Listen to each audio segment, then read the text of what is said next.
Ecstatic Bliss. Secrets to living a juicy life.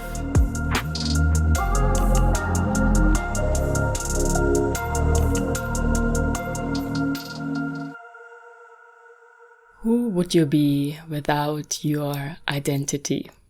Without the roles you play, without your characteristics, without your beliefs, experiences, the relations to others, to your environment, and without any stories. The identity is usually a man-made, human-made concept, a little bit like a mask put over the soul whilst walking this earth, this planet. It is how you see yourself and how others see you, although this can also actually differ.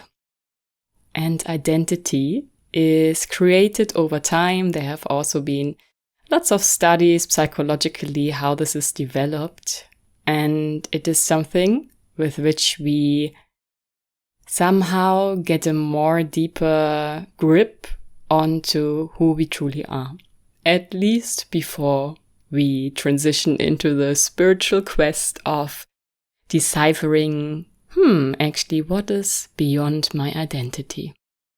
And then, of course, you go on that search, on that journey, on that pilgrimage to find out, beyond my identity, what am I? Who am I? What lies beyond it? Who is a thinker? Who is a feeler? Who is the one doing the actions? And so forth. But while walking here, identity helps us and helps others.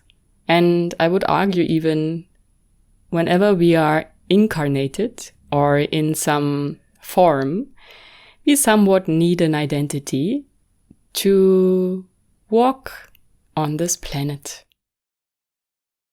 In today's episode, we will talk about identity shifting in particular, identity shifting that is in alignment with your soul. Because of course, as you know, over the past we have cycled through the phases of my one-on-one mentoring program, Soulgasm, and identity shifting is the 6th phase.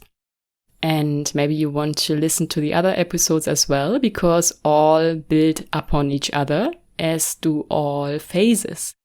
And especially a sense digging and soul alignment are in a way prerequisite to align your identity with your soul. We shift constantly identities, and most of the time unconsciously. So if you think back over your past, over your lifetime, you can actually decipher what identities you have already explored and lived, because our soul explores through identities, through different identities. It is a mechanism that is very valid, of course. So maybe you don't even have the urge to align your identity with your soul, but in general, we transition through different identities to make different experiences, to see the world from different perspectives, to understand ourselves more and what lies beyond everything, the divine. And this happens automatically, unconsciously. And how you can decipher, find out your identities that you've lived so far, at least the more major ones, you can look at certain life phases, life topics, focus points you had in your life. Maybe at some point you were very much involved in some type of hobby, or you were very much involved with a certain group of people. So these are kind of points where you can see, this is an identity I have explored, and this has shaped me, of course, to become that identity that I am today. So we transition automatically and unconsciously from identity to identity to identity to identity. And with each identity, we add up more experiences and gather more of our true potential. Sometimes even gathering lost soul parts, lost aspects of ourself from different lifetimes, across dimensions, and so forth. And the more you become aware of your identity and also more aware of how you can actually yourself influence your identity, you also become aware of this so-called in-between state, where you are between your old self and your new self, between one identity you have outgrown. Sometimes it really feels very tight or really like a cage almost, and a new identity that want to be birthed. And oftentimes you also even see it or feel it, you sense it, you maybe envision it actively. And this in-between state can sometimes really be a state of the void of, okay, I somehow know I've outgrown this identity, but I've not really transitioned into the new identity. So what should I do? What is happening with me? Everything maybe seems to fall apart, or some areas of your life fall apart because they have to be upgraded, like you are upgraded. Your system is upgraded, your belief system is upgraded, your whole mechanisms, habits, environment, maybe even the people you are with, depending, of course, on the impact the new identity has on you. So we have, I feel, in my opinion at least, we have some smaller identity shifts that are even sometimes not so noticeable. But then there are these bigger identity shifts when we have a very huge upcoming soul upgrade, so to say. And that can feel sometimes even painful to be in this in-between state, which is like the cocoon between caterpillar and butterfly. You probably know this metaphor. And it really matches what we are going through. The cocoon is, on the one hand, a very nebulous, very mysterious place to be, but also a very important, safe and protected space for transformation to happen. And it is a phase or state of being where your soul sometimes is between lots of transitions, lots of transformation, and on the other hand, lots of silence, stillness, and integration. Because your soul directs all this. It's kind of like the director of your human avatar upgrades. It feels when it is time to transition, when you have outgrown an identity and when it is time to fast forward into a new sense of self. Identity shifting is not only a natural course of our human lifetime, but also something the soul organically thrives for, because with each identity, you gain a new level of expansion. And a natural law of life is expansion, is growth, is, this feeling of, I want more. I want to experience more, to see more, to feel more, to think more, to know more, whatever more. It is always a natural urge of us for expansion. And you can maybe even also compare it with changing your costumes and roles in this earth game. So identity shifting happens mostly unconsciously, but the more aware you become, you can also choose it consciously and use your discernment or your awareness when you feel, a new identity is evolving. Let's tune in what I need for a smooth transition to prepare myself, my system on all levels, the physical, the mental, the energetical, the emotional, and the spiritual level. And some use it also, like the first step even oftentimes on the spiritual journey, as I notice, is that someone who has realized, I can actually use this concept to consciously shift my identity. So I would like to experience, for example, what it is like to be a multi-millionaire. Yeah, we see it a lot on social media. Like, I'm a self-made multi-millionaire, soul businesspreneur, whatever ship. And then they look at, how would this person that has this identity of a multimillionaire, to stick to this example, how would they feel? What would they think? How would they act or react, especially regarding money, how they spend money, what they do with their money, how they maybe have invested. So it is in a way like looking at a character and noting down what is the essence of this character and how can I embody this or map that into my life, to live this identity. And it is pretty smart because then you have a different experience. It goes also into the realm of manifestation. So manifestation and identity shifting or reality, timelines jumping and all these fancy words, it's all connected. So when you shift your identity, you also obviously shift your reality. You jump into a different timeline, so to say. And there you can play.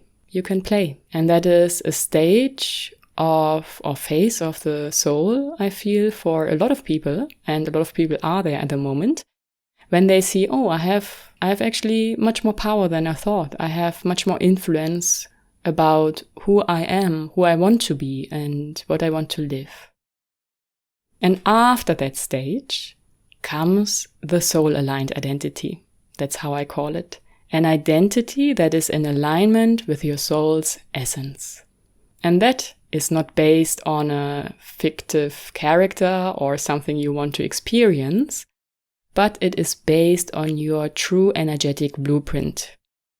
That is what I explain in Essence Digging, where we decipher in Soulgasm, my program, where we'll decipher your astrological birth chart, your human design profile, and Gene Keys profile. And these tools, to use them to really see, these are the templates and codes and frequency you came here, your soul came here in this lifetime to really go deep with, to really explore from different perspectives and to also, of course, embody. So soul-aligned identity is the basis then for truth embodiment, what we will speak about next week and is the next phase in Soulgasm. So a soul-aligned identity is based on your energetic blueprint, and it is in a way also the most pure or truthful identity you can live in your human lifetime, in my opinion. Why identity then? Because somehow human beings need a reference point from which we operate and interact with the world and other people. So an identity is not really something you can transcend, in my opinion at least, while you are here on earth in a human body.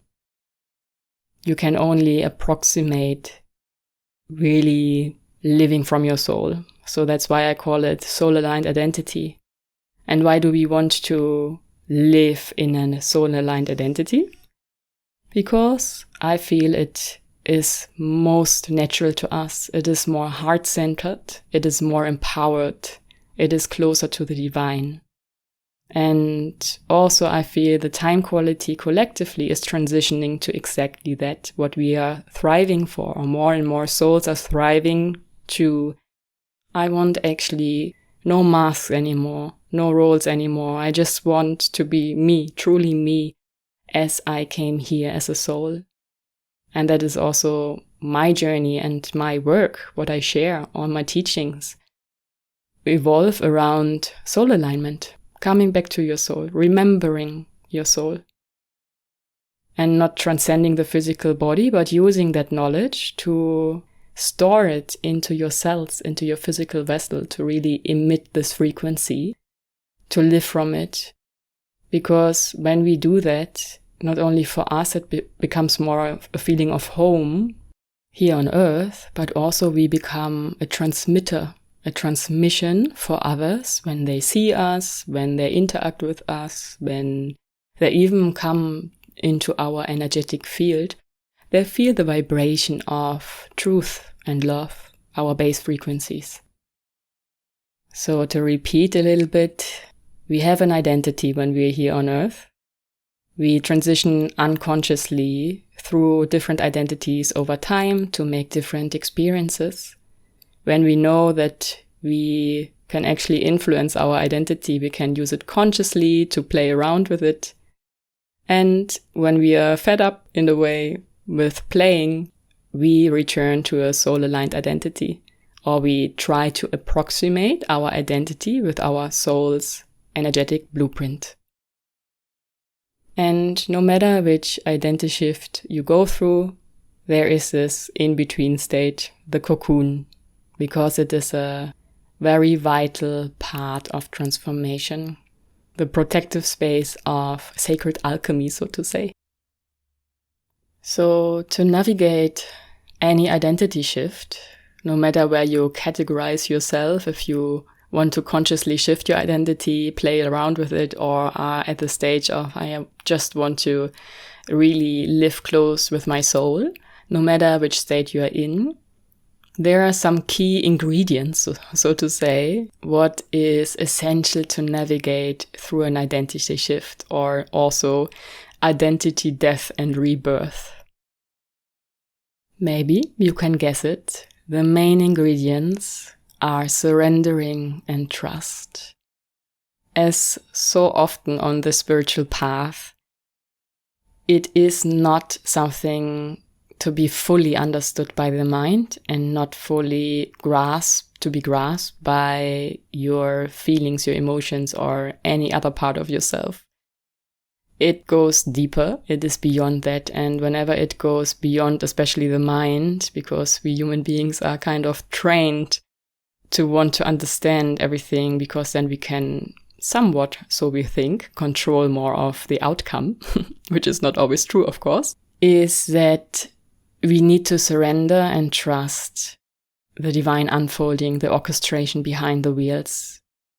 Because these wheels, these illusions, the wheel of forgetting, at least to my experience, it is something we cannot forcefully remove, but it is removed with grace in divine timing. So it is often also just revealed when you have made some steps before. Otherwise, you may have missed a point, or you, wouldn't be as deeply rooted in something as you are now. So there is a divine unfolding of everything, an orchestration at play. And added to these ingredients, the main ingredients, surrendering and trust, are other ingredients, which are especially allowing and acceptance. And they are connected, of course, all together. Allowing especially all feelings that come up, especially grief. Oftentimes when we transition from one identity to the other, some part of us, the ego part, clings to the comfort zone, to what is known, to maybe an old home, an old job, old people, old partner, whatever, which the soul already knows this is outdated, this has an expiry date already, and you're still eating it. And then this part needs allowance to grieve. Otherwise it gets stuck into our physical body and manifests even in physical symptoms. Other emotions that may come up are guilt and shame, or frustration, or anger, hatred. This is all valid, this is all human, this is all part of a process that we are asked in those in-between states to embrace without judgment, where self-love also interplays here. And acceptance is accepting what is as it is. Yeah, it is what it is, without questioning too much. And that sometimes is, especially for truth seekers, not always easy, because they want to dig deep and fly high. I know this. But acceptance alleviates some pain and suffering, allowance as well, surrendering as well, trust as well. All of these ingredients will give you more space to breathe. The more you resist, the more pain usually, the more suffering. And the more you flow with what is as it is, without judgment, in allowance, in surrendering and trust, the more you will also somehow gracefully at some point land in your new version of self. By doing so, what happens somehow naturally, organically in the process, and oftentimes you don't even have to force that as well, because it is as if, okay, one day you wake up and you have a realization, or you meet someone and that person says a sentence and that triggers a remembrance in you.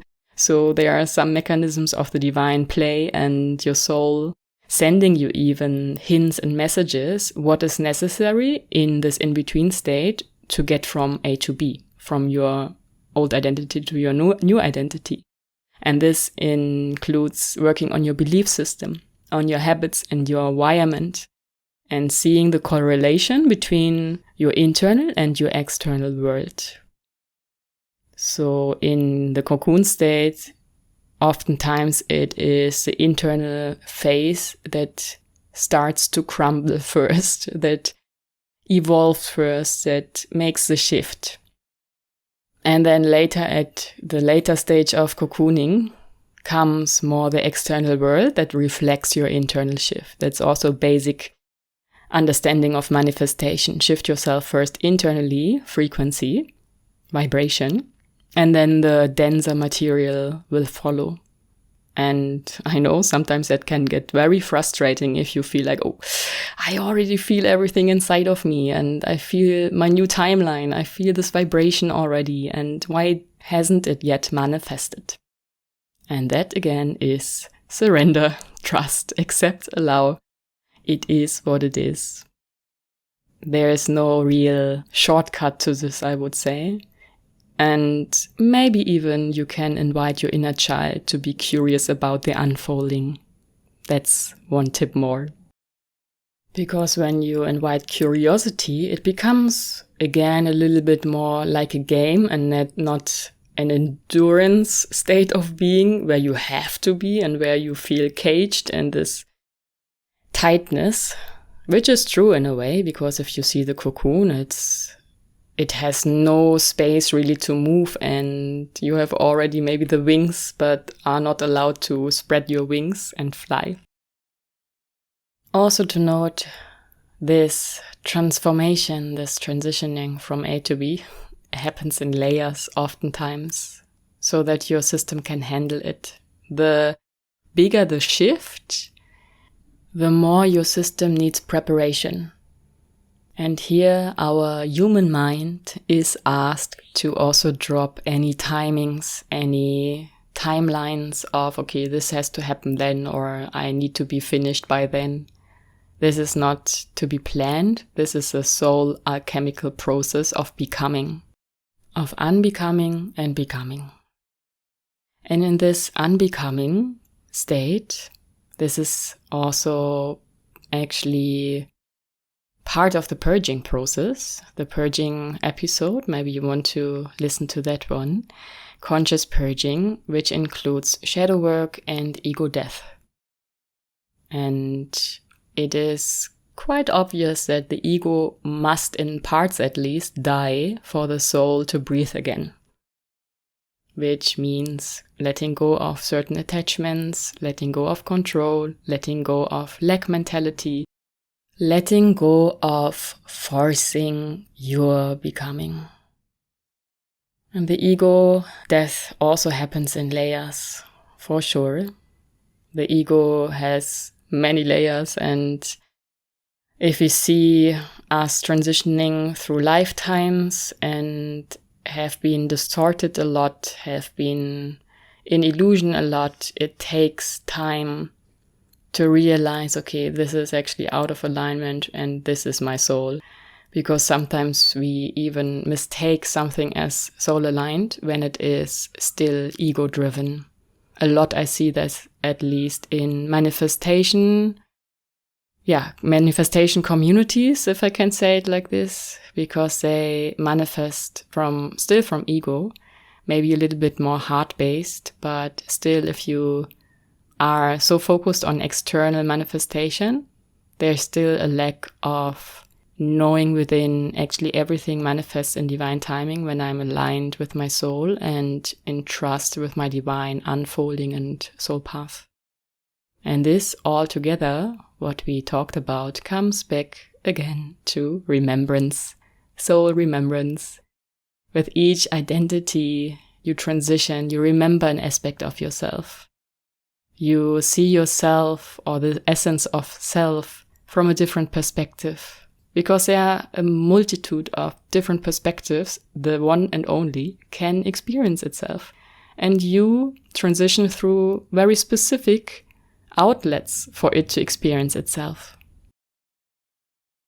I know identity shifting is not always sunshine and roses, but maybe some of the words I've shared today help you for the next time, or maybe even now, whilst you are in the cocoon state, in the in-between, to transition a bit more smoothly and gracefully. And it is a big learning, so actually also a big growth state for the soul. It's not always about, okay, identity A and identity B, C, D, but these in-between states are part of the journey. Sometimes I feel we neglect them a little bit, like, okay, I want to go through this, I want to be on the other side of the rainbow, so to say, I want to be the butterfly again, but we neglect how important this phase is, if not even more important. I don't want to actually judge it, but yeah, to make it a little bit more important than we used to think of it.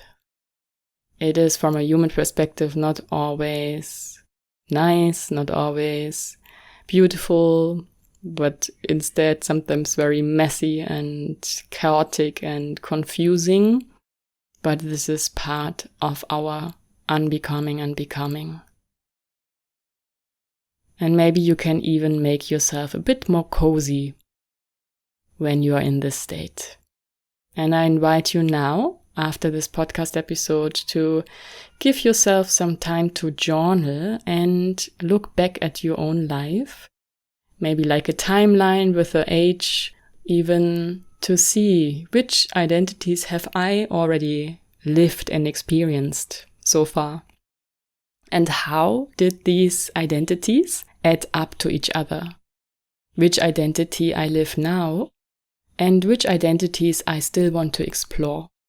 So it's a little bit like looking back in the past, then looking at the now, and then looking in the future.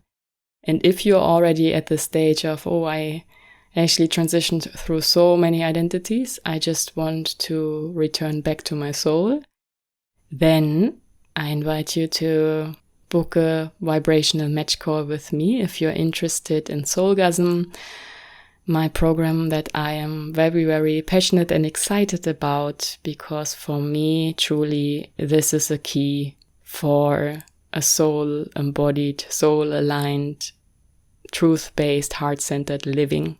And it contains, I can even say, everything what I've been through and what I've discovered and remembered myself. So enjoy your identity shifting play.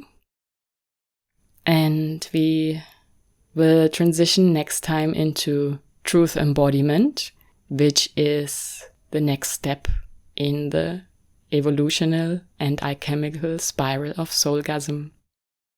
See you next time. Much love and much bliss. Soraya Ananda.